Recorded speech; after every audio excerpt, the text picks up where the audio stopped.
Reggie Selma, who was CNN DC Bureau's first African-American cameraman assigned to the White House, filming every US president from Reagan to Obama.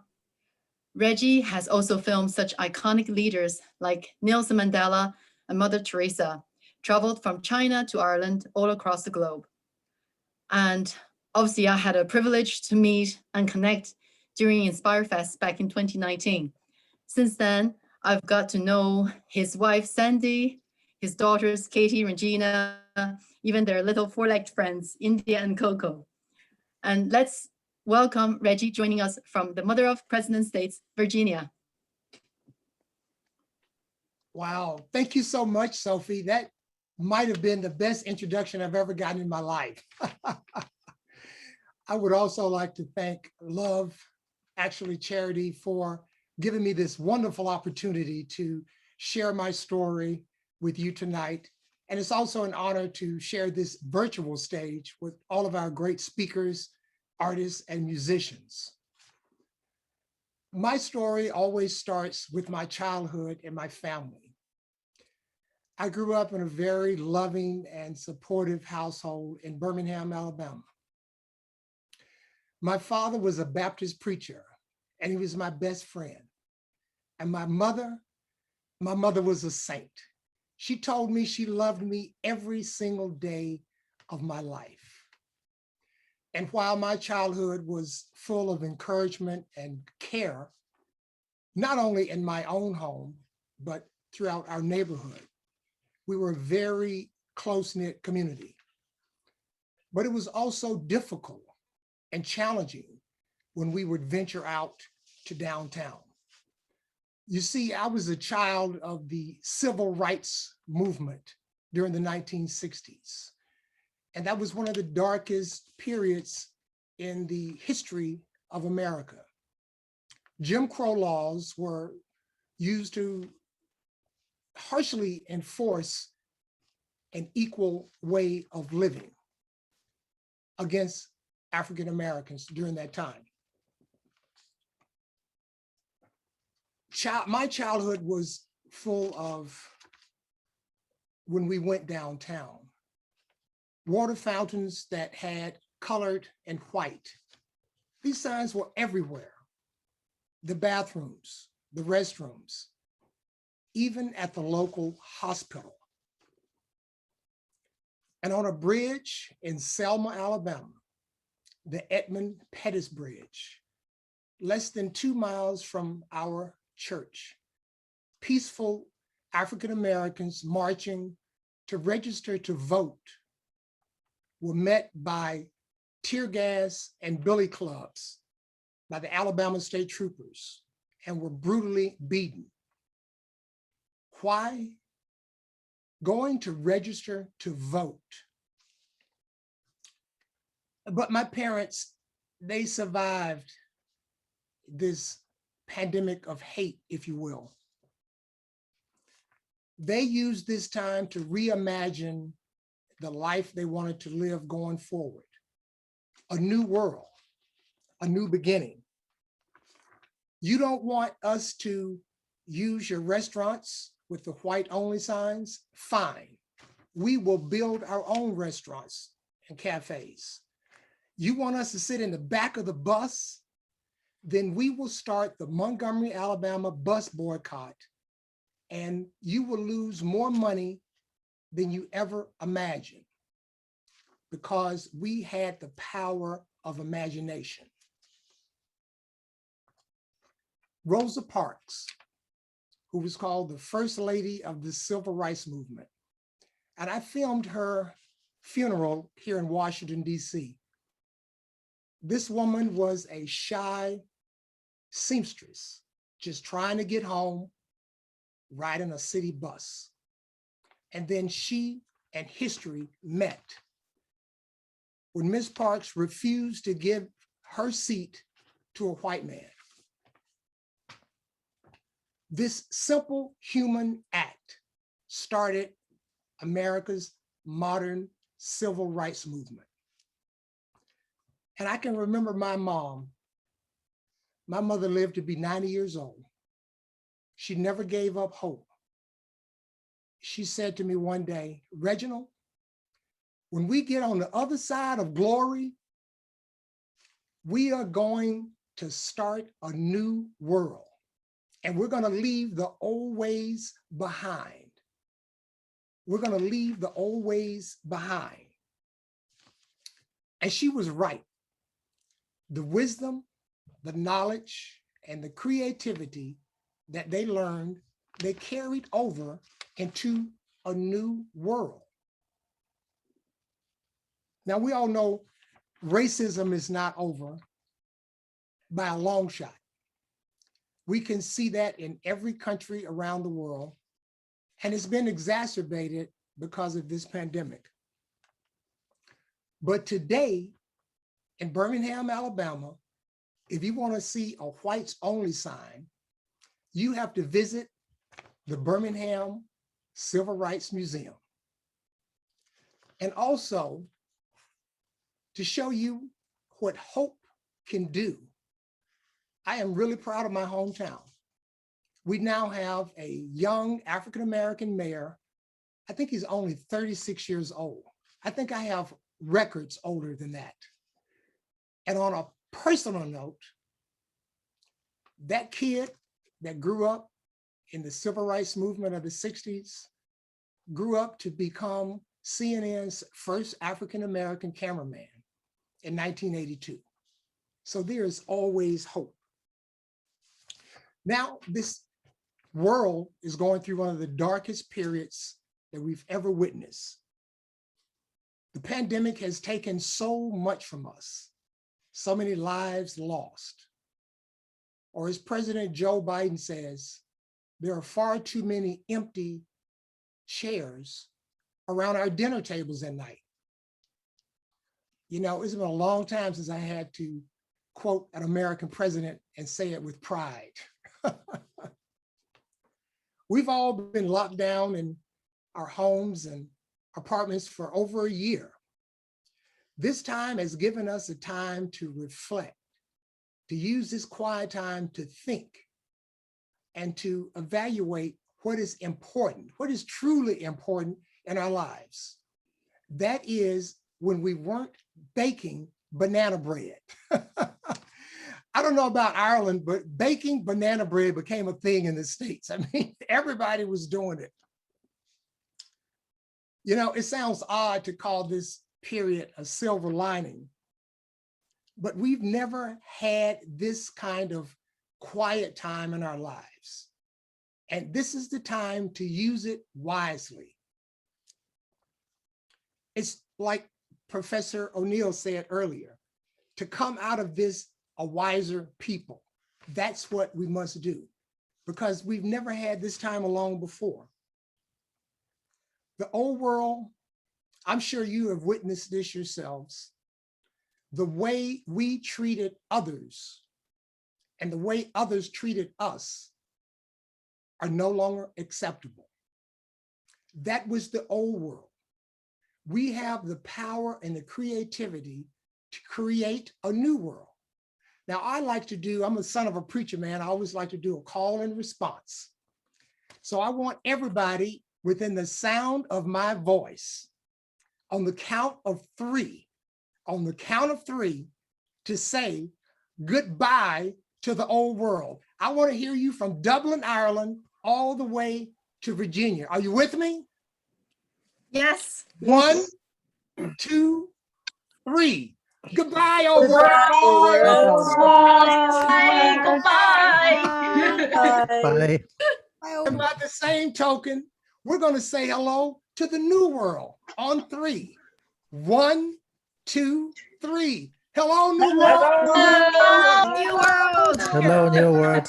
We're going to create this. We have the power to do this. We're going to create a new sense of hope, because without hope, there is nothing. We're going to create a stronger love. We are going to believe in each other. Don't give up on each other. We can do this. We must not give up. We've never been tested like this before, and that makes the stakes even higher. And speaking of courage, And it takes a lot of courage to create a new world. It also takes a lot of courage to do what the families of Love Actually Charities have done. They saw a need and they met it head on. And that takes a lot of courage to do that. And I would be remiss if I did not also mention the children of Love Actually. Now I'm talking to the children directly now, so I want you to listen to me. I want you to listen to me very carefully. The courage that you have shown every day gives your parents the strength to carry on. That's what you're doing. That is that young generation that's lifting us up. And we are all so very proud of you. You know, I'm the son of a preacher man, so it would not go too far where I didn't use a scripture. And to me, this scripture describes the children of Love Actually Charity to a T. It's Isaiah 11, verse 6. And a child shall lead them. And a child shall lead them. That is what your children are doing. They are lifting us all up. And we've got to create this new world for them, because the old one wasn't working for a lot of people. And I think we've all witnessed that. You know, on a personal note, I like to say the last time I spoke in person was in your beautiful country of Ireland, in that wonderful city of Dublin, about 1.5 years ago. And the people of Ireland opened up her arms and her hearts to me and my wife, Sandy. And it was one of the best experiences of our lives, one that we'll never forget. And we hope to return soon, safely, when we can get past this pandemic. I now know what Frederick Douglass, the great abolitionist, freedom fighter, and former enslaved American, felt when he visited Ireland. And he said, I can truly say the happiest moments of my life was when I landed in your country. And that is exactly how I felt. And I would like to thank Love Actually Charity for this beautiful moment to speak to you today and to share just a little bit of my story. Thank you so much. And thank you all from the bottom of my heart. Thank you. Thank you very much, Reggie. I'm sure everybody, including myself, really enjoyed this talk. Before I take a question from the audience, I just have a very short one from myself. So I think you are very lucky that you retired before Donald Trump, right? Because you might not want to, as a CNN photojournalist, to film Donald Trump every day. And but you filmed from Reagan to Obama. Who is your favorite and why? Well, all of them were different.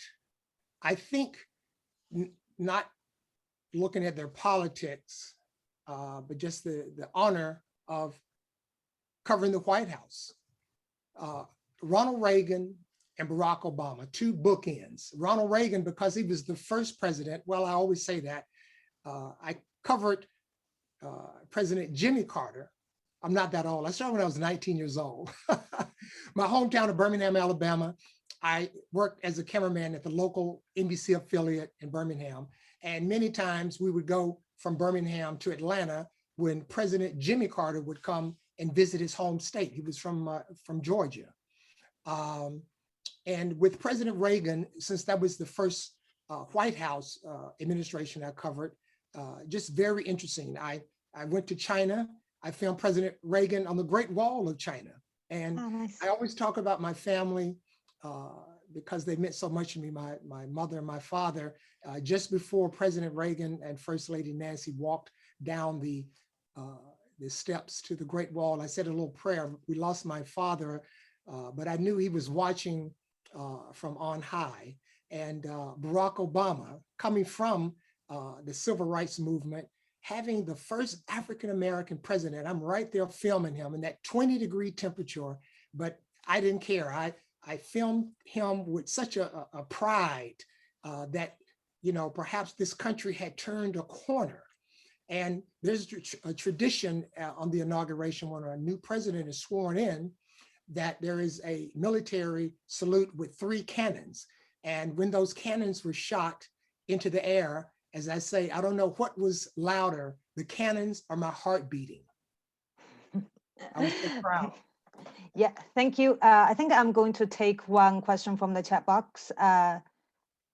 Simon Moore. Simon, do you mind to raise your hand? Okay, cool. Add a spotlight. Yeah. Go ahead, Simon. Hi, how are you? How are you doing? Hello. How are you? Nice to meet you.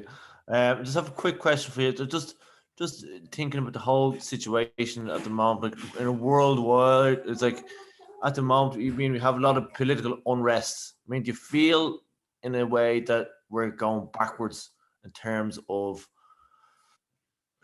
different nationalities and acceptance between races and ethnicities and people? We feel a lot of that in Ireland at the moment.